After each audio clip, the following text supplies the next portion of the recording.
મહત્વના સમાચાર અરવલ્લીથી. અરવલ્લીમાં Modasa Nadiad state highway ઉપર ટ્રાફિક જામ સર્જાયો છે.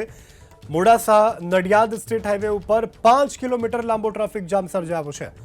અલવા ટોલ પ્લાઝા પર કામગીરી ચાલી રહી છે. આ કામગીરીને પગલે અહીંથી પસાર થતા વાહન ચાલકો પરેશાન થયા છે અને 5 કિલોમીટર જેટલો લાંબો ટ્રાફિક જામ સર્જાવા પામ્યો છે.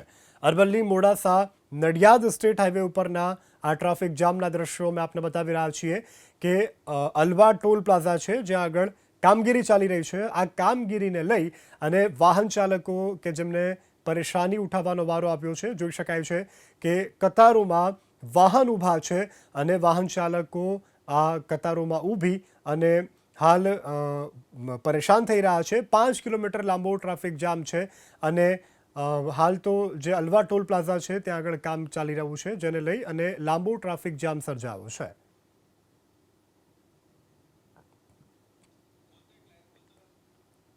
તો જોઈ શકાય છે કે મોટી સંખ્યામાં વાહનો કતારોમાં ઊભા જોવા મળ્યા છે. લોકો કલાકોથી લાંબી કતારમાં ઊભા છે અને અહીંથી પસાર થતા વાહન ચાલકોને પારાવાર મુશ્કેલી વેઠવાનો વારો આવી રહ્યો છે. તો ટોલ પ્લાઝા નજીક કામ ચાલતું હોવાને લઈ અને આ લાંબો ટ્રાફિક જામમાં અનેક લોકો અટવાયા છે.